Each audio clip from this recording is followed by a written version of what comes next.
Uh, I'm gonna do a real quick reaction video to Robb Flynn's calling out on Phil Anselmo from the Dime Bash show.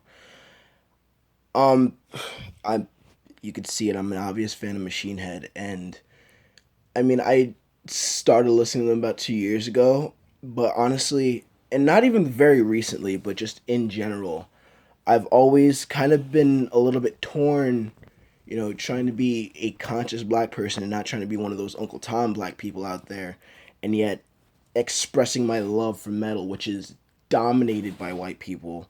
And a lot of the times you can see how racism, it's prevalent and it like kind of won't die, not only in our world, but especially in the metal community. I've never necessarily been afraid of, you know, going out and being a metalhead as long as I don't make it all about black folks. Which it's it's not necessarily that it's not a race thing, but it's about the music when you're at a music show or at a concert or a festival.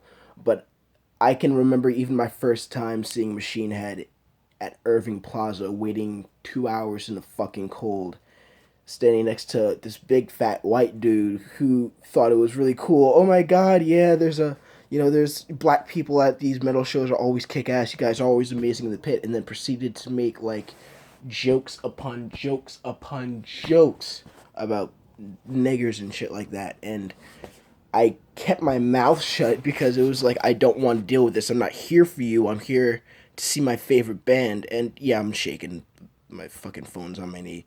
But Um, I think about it, and I'm a little bit choked up. I think about it, and it's like I respect the crap out of Robb Flynn because he's never one to, even if he has to think about it before he says anything, he's never one to really hold his tongue. And I I'm in a band myself, hoping one day to be able to share the stage with my favorite bands, Trivium and Machine Head, and maybe if I ever get the luck of sharing a stage with Metallica. And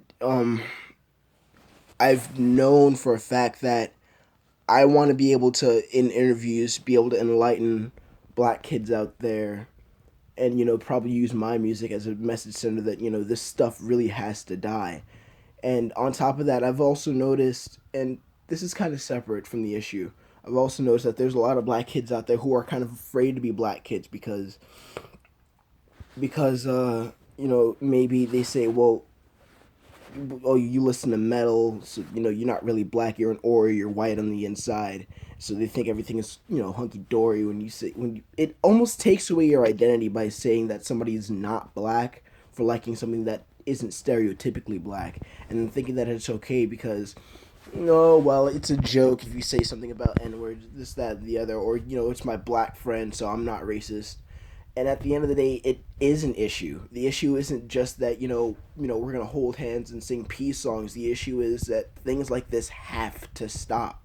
You can't just use this as an excuse to say that you're not racist, you know, and you can't just pretend that you like it's not an issue because it doesn't have anything to do with you. It does. We're all in this together.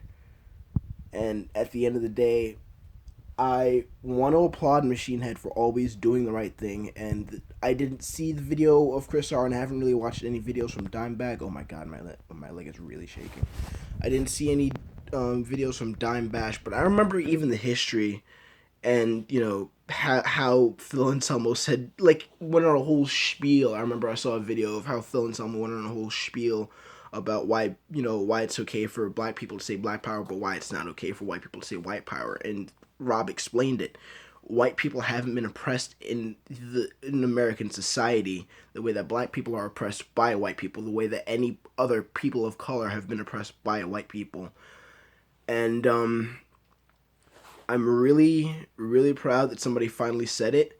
I know there's not really that many black people in the metal community today. There used to be Living Color. There's, Body Count with Ice-T now. There's Howard Jones and Devil You Know, formerly in Killswitch Engage, and that's the reason why I actually started really paying attention to metal. But there's not really enough people to break up, the white society. Not break it up as in destroy it or dismantle it, but there's not enough people to really diversify metal the way it should be and could be. Because at the end of the day, when we're all headbanging, when we're all in the pit, that's what it's about brotherhood, right?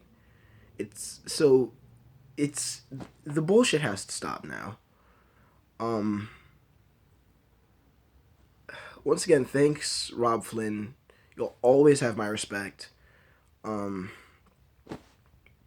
Coming from Tony from New York.